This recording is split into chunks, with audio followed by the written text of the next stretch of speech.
Hello and greetings. Welcome to the second panel, GatherVerse Asia Tech for Humanity Summit. With me is a panel expert, and we are going to talk about the quest to build scaling local innovation that travels globally, accessibly. My name is Lingi Tao, Communications Director for GatherVerse, and I want to welcome my dear panelists to introduce themselves and to tell us why they're here. So I will begin with you, and since you're close to me, Anne, and then we will pass it all over to Sin, Kathy, and then Alison, and over to you, Orestes. So over to you, Anne. Tell us who you are. Thank you, Lynn. Hi, everyone. I'm Anne Fei. I'm from Singapore. I'm the founder and CEO of Leadership Coaching School. I'm here because I believe that we can scale, and with technology, with the values that we have, we can do great impact to humanity and leaders. I believe we can scale too, and we have a lot to explore. Thank you for joining us. Sean, over to you. Hi. Well, thank you for inviting me. This is an amazing panel, and I think it's a great topic because it really is talking about can we bring people together all over the world. And we are actually launching the first 3D metaverse browser. And if you think about the one thing that is really connected to the world is the internet. And so to think about technologies that take that to the next level for the future are going to be super important. So thank you for having me. Wow, we are happy to have you, Sean. Katie, nice to see you again. Tell us who you are. Yeah, good morning, Lynn. It's great to be here, and I've been doing my homework, and these questions are wonderful, and I'm looking forward to talking about them with all of you. Scaling. Young people are already scaling and reaching out to the world. And Screen 360 TV, our learning platform that shows short international films and brings remote classrooms together for a film festival and discussion about across cultures. And so that they are traveling from their classrooms and meeting their world because they're already doing it. There's 350 million playing Fortnite through international hubs.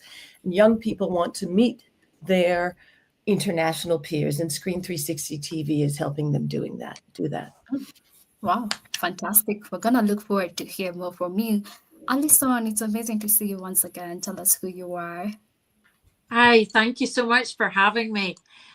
So I'm Alison, and I currently live in Ireland. And one of the main reasons I came here was because I was really disheartened by the churn of businesses between year 2 and year 5 and their inability to grow, be sustainable, and to scale.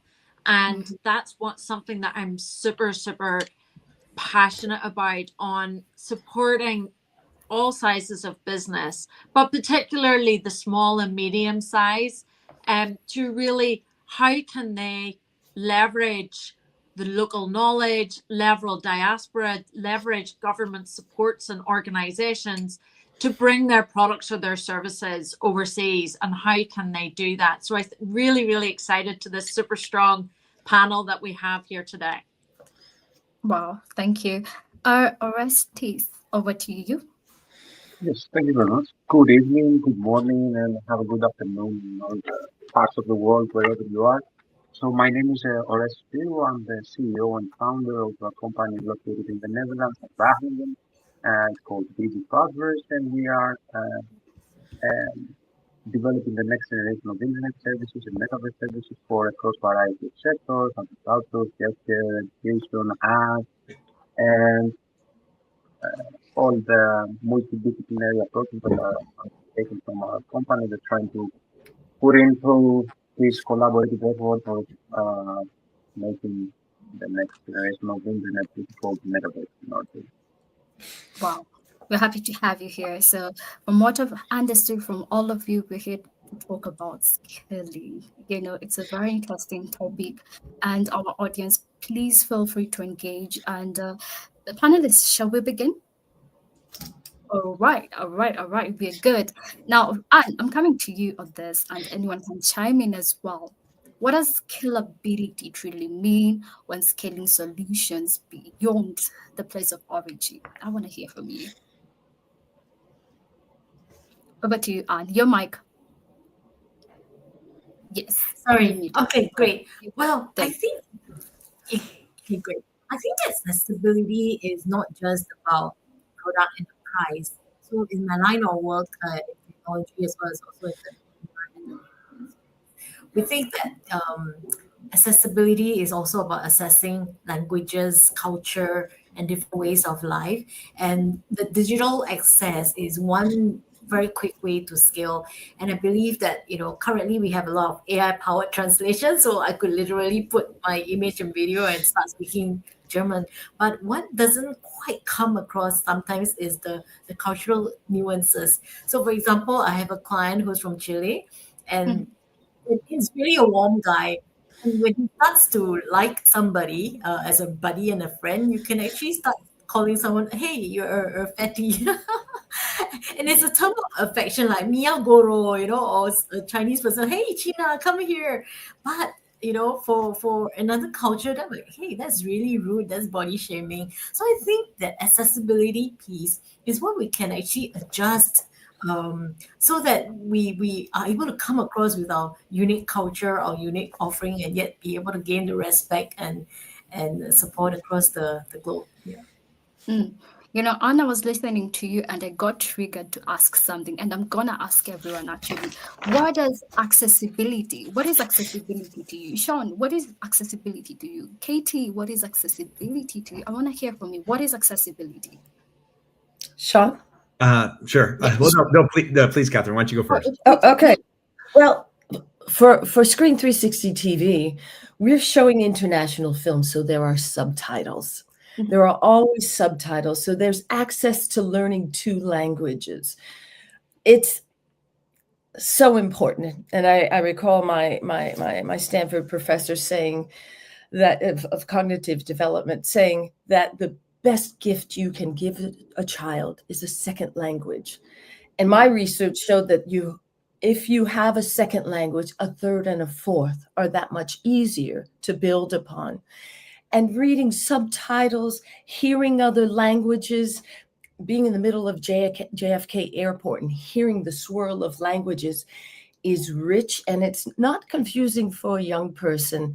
At the Berlin Film Festival, where they show international films for children as young as 4 years old, the subtitles are presented. They are read by an actor who condenses them so that the children in the German-speaking audience can hear the German, but they're still seeing English subtitles and hearing the original language. So there's a swirl of language. And Marianne Redpath, the former director of the Berlin Film Festival, said, as many languages as children can get in their ears, the better. And language learning and desire to learn languages doesn't stop at age 14, like many people believe.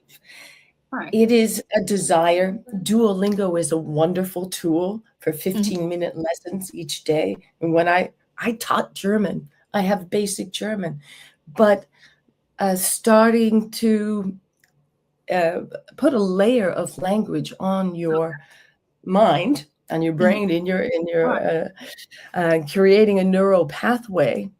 All right, Katie, we're coming to you on that.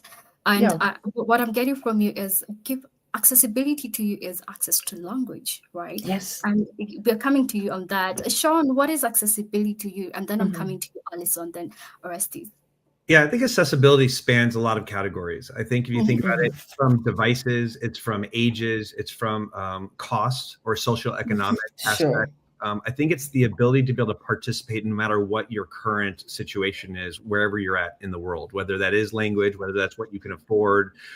That's why I come back to the internet. The internet has been very accessible because it's very cost effective to join and participate. There's no one company that tells you what you can or cannot do. And you can connect to anyone in the world with all different languages and different things that you want to share.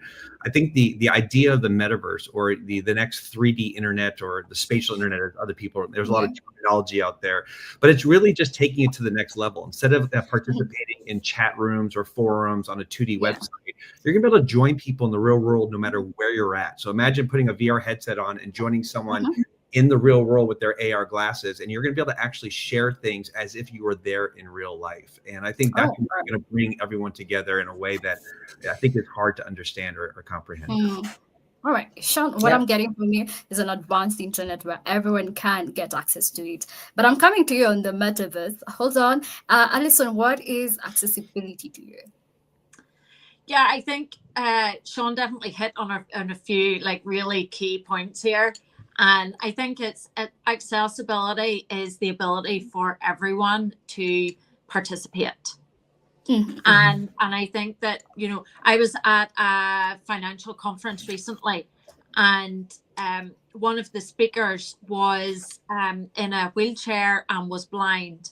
And you might say, well, you know, everyone was like, why are, you know, no offense, but why are you at a financial conference? And he was like, you know, I am, you know, financially independent.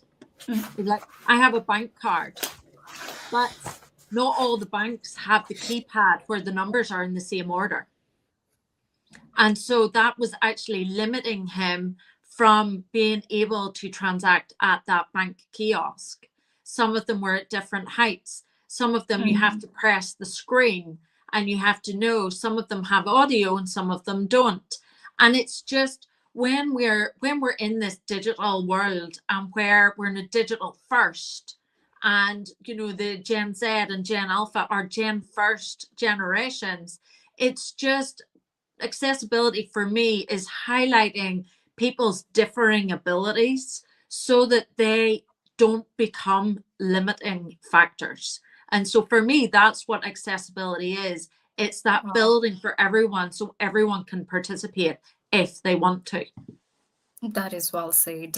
Orestes, what is your definition of accessibility? Yes, that's a very broad definition, that word of accessibility. I totally agree with my panelists for all these wise input we had. We will take. All right. As we wait for him to come back, you know, you expressed very strong points there, and we just want to build that. We want to build on that. You know, Alison and Anne, how do we then balance affordability with sustainability in solutions that are meant to travel globally? I think that you start with, you know, digital first. You know, we have the tools that are available, and it's just, you know, when you are thinking about going global, your biggest barrier is going to be language. But like Anne said at the very start, you know, those tools exist. You know, whether it's your Duolingo and you plug in a little API, or whether you use ChatGPT or Google Translate, those technologies exist. You know, like Anne, I could appear to you today speaking Spanish. And so that exists today. So I think that, you know, how do you balance affordability with going global is don't try to reinvent the wheel. You know, leverage what's there, and you know, you can customize it and build your own later on when you're a mega billionaire. But when you're starting out and cost is really super important, you know, use the tools that are already there, use the plugins, the APIs, and leverage it. Interesting. Build on what it's there, right? And also say, Kathleen, you're nodding to this, but I want to hear from you, Anne. Yeah. Well, I totally agree with Alison. Build on what we have, and in fact, I'm so happy to see that, you know, we used to be in a state where the big tech guys used to own this space, but the world has changed. Now you have a lot of small little developments, and they're becoming faster and even better tools. So I think that there's a whole proliferation of these technology that's very, very affordable, and it's just up to us how we want to leverage and use it. And of course, technology is changing so fast. I think when I talk about sustainability, I think it's not like in the days where a product can last very long because of the changes, but I talk about something like value elasticity, where we can start lean and we start adding modules and we morph as we go. And that to me is sustainability. And if we're talking about like making the world a better place, then some of these metrics has got to be consistent, and that is what should be sustainable. That is thought-provoking. Katie, I see you nodding to this. I want to hear your input, please. Your mic, please. You're muted. There we are. It's great to hear this input from both of you, well, from all of you. I think this is the next edge in education. I speak about education a lot. And Allison, using what we have, that's what our platform, Screen 360 TV, was a mashup initially. And then we fortunately got some National Science Foundation help to build it. But we think that the next edge is finding this new learning spaces between the time zones where there's a real cross-cultural opportunity.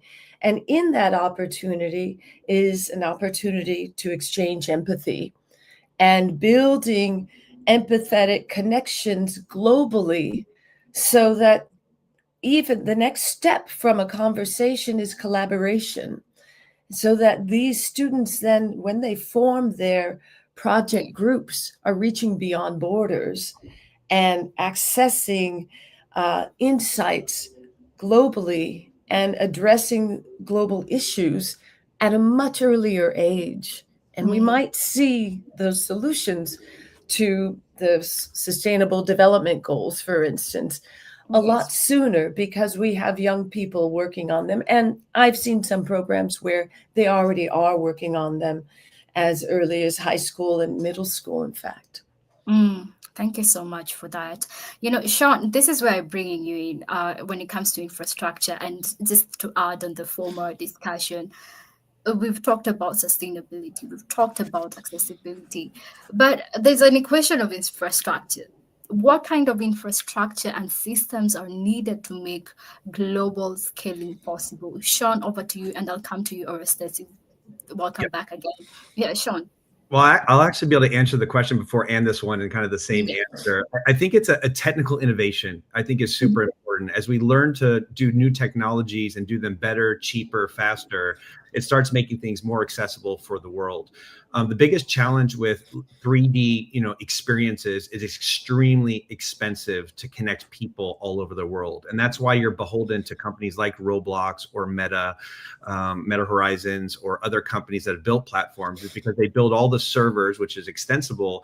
And then you have to basically run everything in their ecosystem, because it's impossible for you to run those types of things. I mean, if you think about the current web, you just need your own server, right? You just need one server. You can connect millions of people to your website. So you're not really beholden to a single company.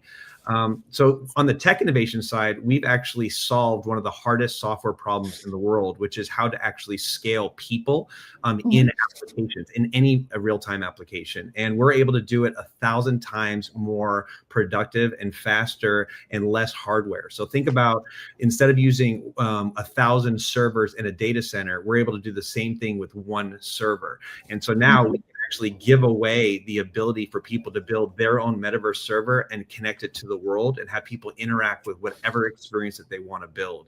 And I think that's super important, because if you don't innovate, you're going to be always beholden to the companies that have the most money, and you have to make it easy for people to participate at any cost level. And I think that's where the innovation comes into play.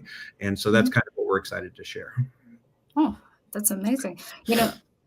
I have a follow-up to that when it comes to also infrastructure. What about the people who don't have even the basics of infrastructure, like internet or electricity? Such kind of people, how do you address that? Yeah, no, I think it's a problem. I mean, I think we have to say it is a problem. I think it's important for the world to continue to get people that don't have access to these types of technologies, because even the internet has been around for a long time. There's some people that still don't have the ability to get online, or either have the computers or the Wi-Fi or the fiber or cable that gives them the access. And I think it's really important as the world comes together, is to take funds and help those places get up to speed with the future of kind of how we connect. And I think there's an onus on the local government, along with other people in the world, that can obviously bring those infrastructures to play at cheaper levels, right? To make it really experience. And I think that's a challenge that we always have to continue to look at. For us, as we continue to build kind of the next level, as we grow as a company, I think that's something that we'd love to contribute to, because I think that's everyone's given right. I mean, I think it's to not have access to people, education, training, and things all over the world, you're really set behind. And I think those areas that don't have this access, they're unable to compete or connect with people. And so I think that is kind of like a given right, if you will, almost as much as healthcare, in my opinion, because it allows you to really grow as an individual and connect with people. So I think that's a super important thing that we have to address. Yeah, that's a very thought-provoking perspective. Orestes, I want to bring you on this, and you also had something to say before earlier. You can also chime in on that. So please tell us your thoughts. Your mic, please. Regarding the lack of access to internet and this type of devices, there are a lot of ways that we can solve these problems by making more systems that they are based in interoperability. And by creating reward systems, for example, now with the new disruptive technologies that they will be launched, maybe in a way that local communities, they capture knowledge by doing easy tasks that we can use them to train virtual NPCs in the future, by having smart wearables that they might charge from solar panels, or they might have like internet access from satellites. Then maybe there is also room for them to obtain a few, let's say, like a small income that they can help them build and scale up their businesses globally. So I see these changes coming, and also with the upcoming Meta Connect also, I think there might be a room for disruptive change, ethical disruptive change globally. Yeah, thank you. Thank you for that. You know, I want to shift gears to culture and people. For me, culture is the foundation of what we build. And I'm going to come to you, Anne, again. In what ways do cultural foundations enhance or restrict innovation internationally? And anyone can chime in as well. Anne, let's hear from you. That's a wonderful question, because I think culture is what makes us different and unique. And culture is what help us to appreciate the difference in humanity across the different countries. But I think mixing with culture is also what I call the mindset of whether we're open to learn new things and whether we have that trust and openness to be able to accept something that's different from us. So I think with an open mindset and a diverse culture, it can be a beautiful foundation on which we can build across collaboration, and then also a learning world, because we are learning, relearning, unlearning all the differences that's happening in the technology world, in our businesses. But if we don't have that open mindset, that's where there's a challenge.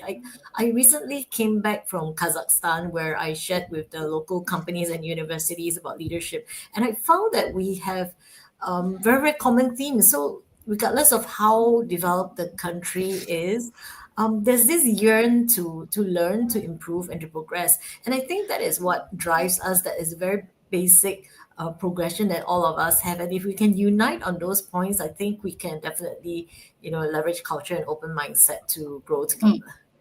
You know, Anne, I was listening to you and I had something that really hit my mind. When it comes to openness, do you think culture is a barrier to how open we are to new things? If this is how we do things, this is my culture, and you're bringing me all this innovation called AI and the metaverse, my mind and my culture doesn't allow it. Do you think culture can be a very huge barrier to what we're innovating, and how do we tackle that? Does anyone want to chime in on that? Okay, Kathy. Yeah, I'm reading a book called Cultures in Orbit from Lisa Parks, and she looks at the network of satellite systems and how interventions through satellites and how they deliver culture, but also the vertical space. And she lists a story about the U.S. government and Sean here speaking to, I think it is a right also for us to connect and to learn, but yet there is a resistance out there to our culture being foisted. And Lisa Parks' story is about Afghanistan and the simple leafletting that the U.S. government did in Afghanistan, telling the people that they, encouraging them to take their own rights and to learn and to protect themselves. And what we thought was actually a beneficial message, but yet it fell on some ears and created a response that rippled. And we thought it was, the military thought it was isolated in one area, but yet those who did not feel the benefits of those messages responded with a message that actually rippled through the world. And what Dr. Parks recognized resulted in unfortunate automobile vehicular killings. And remember, there was a rash of killings in the US, in Europe, using vehicles to kill. And so we must be very sensitive when we spread our message that we think is beneficial. And we believe that it supports learning and your right to learn. We just must proceed very delicately. It's a delicate dance. And, thank you so much for even bringing that example and that book. Salvation, you're here. I want you to introduce yourself, and maybe perhaps you can tell us, you're in a very cultural rich country. Maybe you can tell us, does culture hinder the progress of innovation accessibly? What is your thought? But tell us who you are. Hi, everyone. Good day. My name is Salvation Chigaraka. I am a product and operations manager at H Block. It's good to be back to the summit again. Nice to meet you, Alison, again. So in my perspective, it's being able to communicate with the people clearly. I believe communication plays a key role in understanding what innovation or any idea is to the people. So I think when things are communicated or an initiative is communicated to a particular culture or diaspora clearly, they will be able to understand, and it creates access to be able to open innovation internationally and then locally. It's a two-way thing.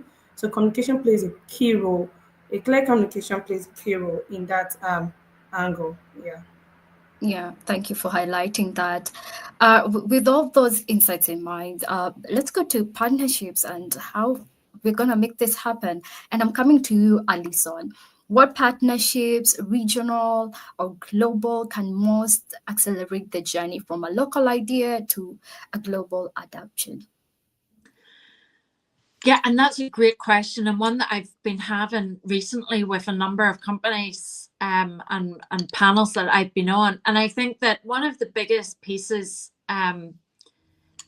something that I've identified as helps to make a really successful company that has grown outside of their country of origin. And it all starts with, who are their advisors? Not who's on your board, but who's in your circle of influence that are advisors, that are showing you the way. So here, a lot of the times they ask, people they know or people within their region and things like that. But I challenge them to really go global, because if they have ambition for their company, then that needs to match the people that they're surrounding themselves with. And those people should have their own sphere of influence. So if you are considering, if you're an Asian startup and you're considering going into Australia, you should have a contact in Australia that's advising you on how that might work. And it might take 1, 2, 3, 4 years to foster that relationship. But they can make the introductions. They can bring in those other types of partnerships, which are the business partnerships. So things that you might need to partner with to get regulatory approval, or maybe you need you partner with them and you do a joint venture in that country, or they're a reseller for you. So rather than having to start from scratch and learn as you go, really surround yourself stalk out LinkedIn, look at conferences, who's speaking, who has a really good sphere of influence, that has connections, that maybe further down the road, once you've built up a rapport with them, once you've, have a relationship with them, that they're willing to open their black book and help you to move into another region. And I'm going to stop there. There's so many other options, but I'm sure lots of others will have can cover lots of things. But for me, that's really the really one that I feel is overlooked. Alison, I'm also curious. Can you just boil down to what you just said when it comes to advisors? So how do you tell a good advisor if there's someone is not just scamming me or something? This is a good advisor who will help me to go into this country. How do I tell? Look, it comes a lot down to, you do your research, you have a conversation with them, you reach out to them on LinkedIn, and the advisor you need today is not necessarily the advisor you need tomorrow. So there will be a churn of advisors, and they will naturally drop off, and there will be times where, you might be talking to them every couple of weeks, and then you might go 6 months without speaking to them, and that's okay. That's kind of the advisor role. But it's just searching out people that you connect with, that you're like, yeah, that's my type of person. Yeah. And not going straight in for the ask. Take time to foster that relationship. Let them understand your business, and then let them volunteer. Oh, look, if you're thinking of coming to Australia, I know this person, let me connect you, because a warm introduction is so valuable when you're starting and looking into a new country. And yes, there's government supports that some governments offer and other diaspora, but even when you have advisors that look and sounding like you, there's an element of bias in there as well. So it's all about diversification. Make a really diverse advisor list and leverage them. And that's what is going to bring you the success. That was on point. That was accurate. Thank you for that advice. Orestes, I'm coming to you on this, and as well as Sean and Salvation and Aaron, or anyone who wants to chime in. How do you prevent local innovations from scaling globally without returning benefits home? And is it a must for an innovation that was locally invented somewhere to return its benefit back home? That's a question to answer. So Orestes, what is your opinion? What is your thought on this? Yeah, actually, the return benefits, they should be globally, not only at home. You should aim to create an innovative, let's say, concept or innovative services that will better mankind and not only returning benefits home. So that's why we're talking about the multidisciplinary approach that has to be taken in all these interconnected services and disruptive technologies, right? So yeah, this is my... Thank you for that addition. Sean, what do you think? Yeah, so I think it's kind of interesting. I like to look at history to teach us on how do we bring the globe together, and not only in partnerships, but innovation and be inclusive no matter where you're at, and including bringing it back to who actually kind of solved the problem in the beginning. If you look back at the early internet days, you had AOL, CompuServe, and Prodigy. These were all very big companies, and their sole job was to build everything for everybody and really say that we're the internet. In fact, most people thought AOL was the internet for quite some time.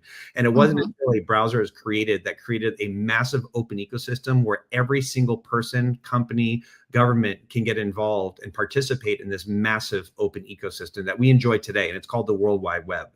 And I think we're having a challenge right now where we have a lot of companies that want to control this. But if you want to be inclusive, you have to create new open standards that allow people to actually start building and participate in this larger ecosystem. And we're creating, it's funny, a lot of people coming from a corporate standpoint, I feel like we're the opposite of a corporation. We're actually building the open standards that enable the next evolution of the spatial internet.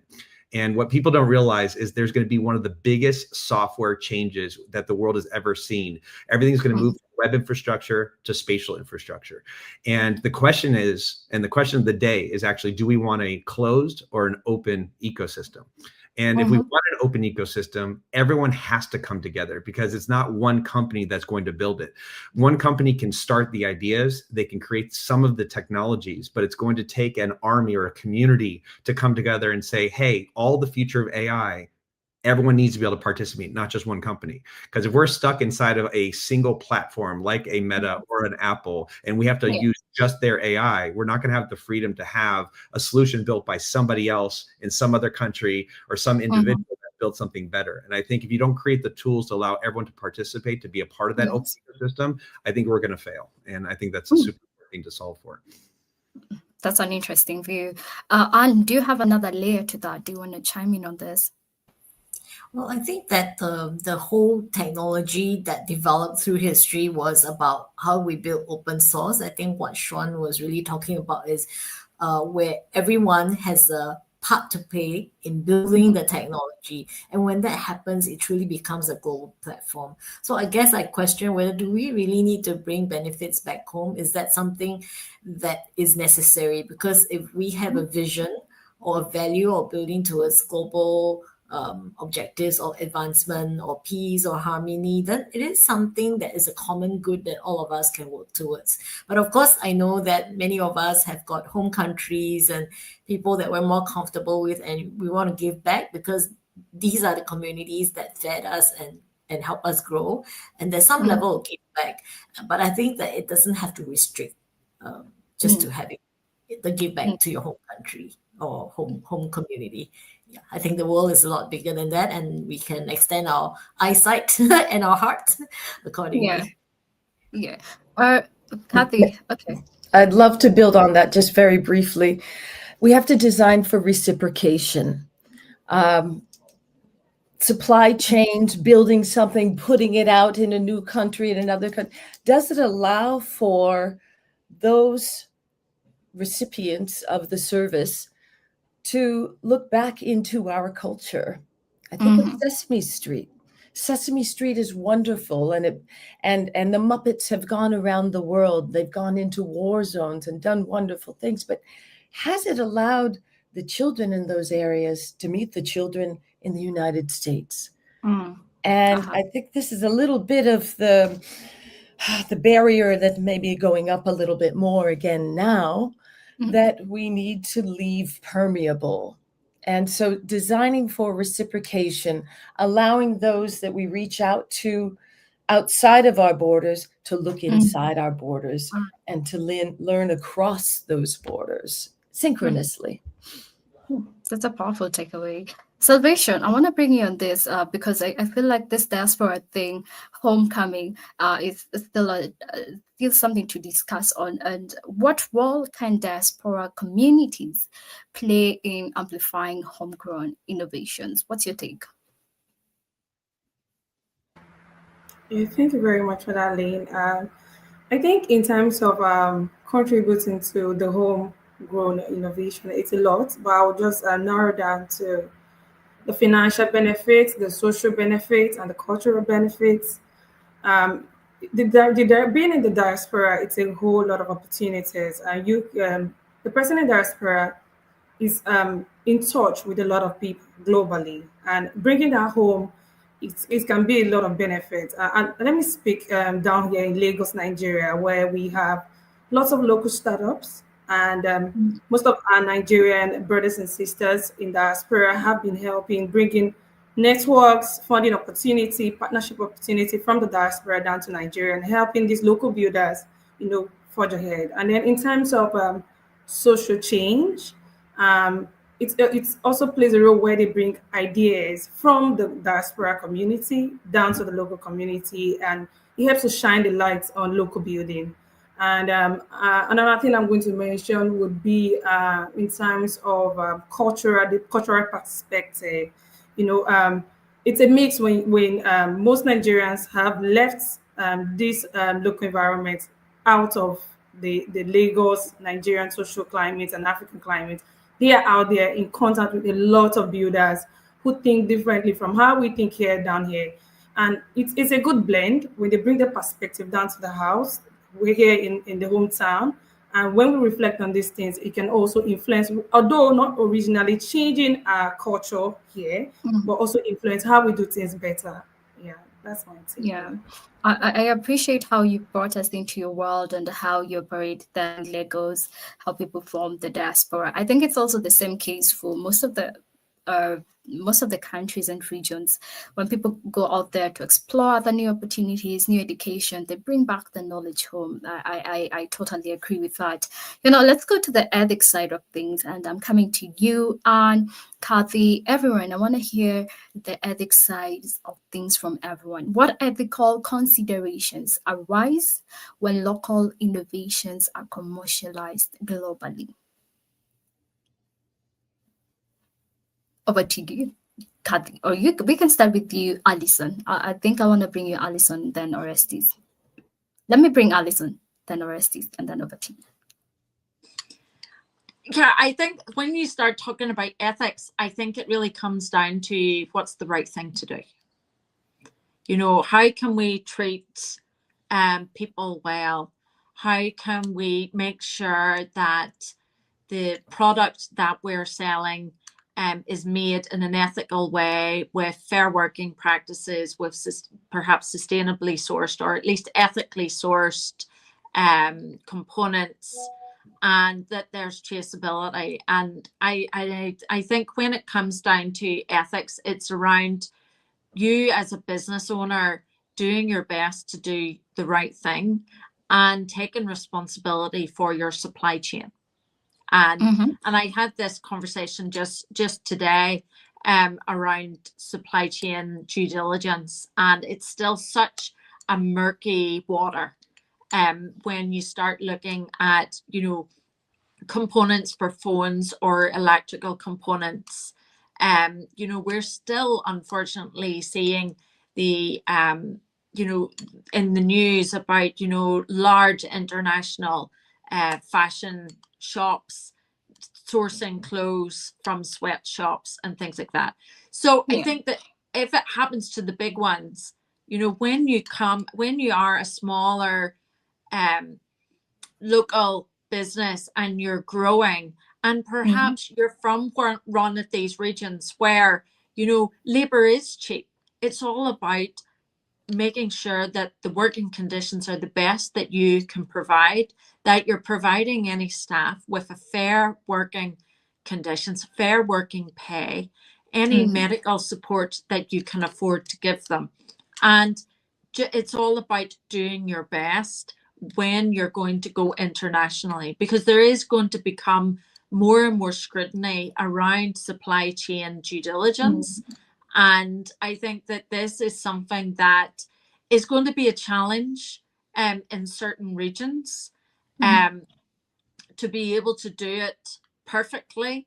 But it's about being as transparent and aiming for, yes, today, this is where we're at, but this is where we want to be. And this is how we think we can get there.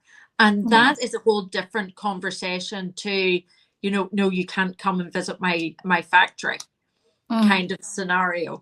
So I think that when you talk about ethics, it's, for me, the complexity when you're going to grow and scale is around your supply chain and the transparency.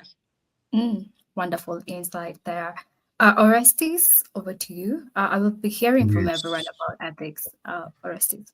All right, yeah, we'll be a little bit more technical. In the computer engineering, we're using a diagram called context diagram, where we use it to architect systems. And in the example of serious gaming, as we have a real game that we want to commercialize and make it as a virtual game, then there are multiple stakeholders that they are connected as, let's say, schemes into that.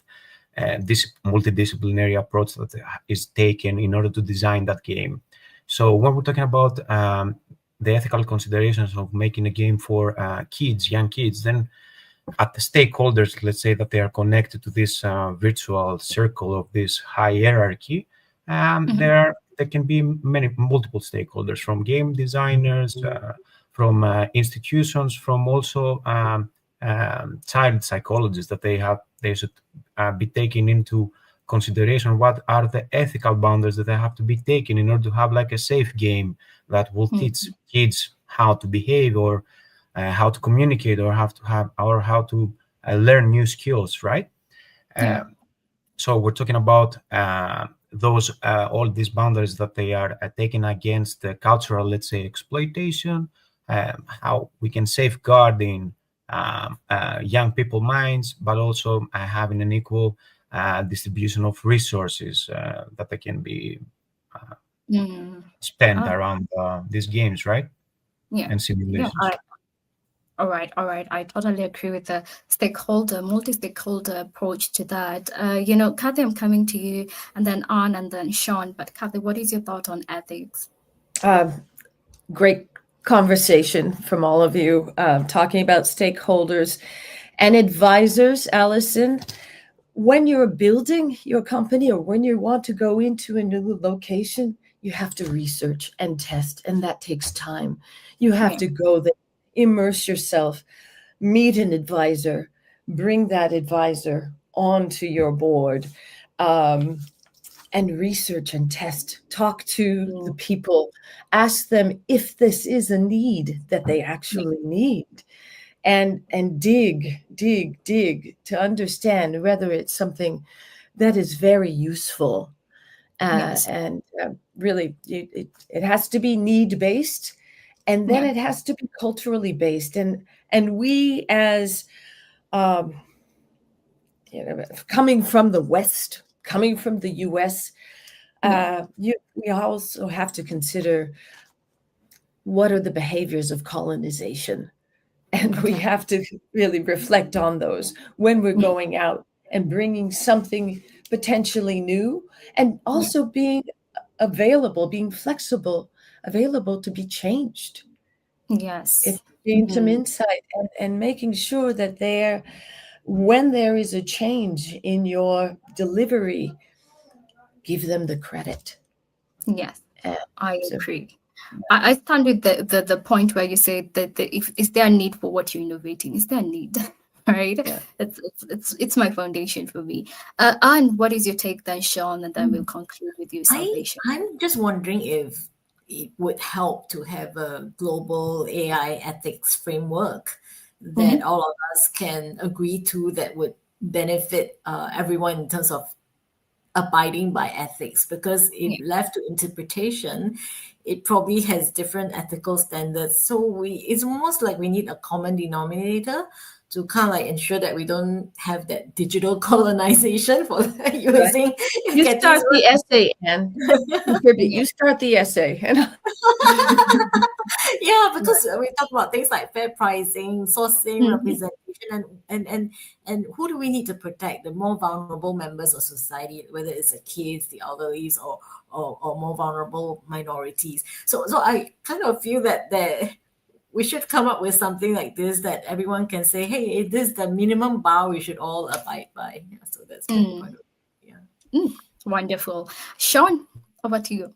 Yeah, I think it's a hard topic. I think what I consider morals or my principles are going to be very different in other cultures or different countries, whether you have political affiliations or you have different choices that you make. And I think the biggest challenge we have today is everyone's worried about telling a CEO what to do and make sure they're inclusive. But what if the views of a company is very different? And that's why I think open ecosystems are extremely important, because one company should not decide what type of principles or things or guidelines that they follow with their members or people that use their technology.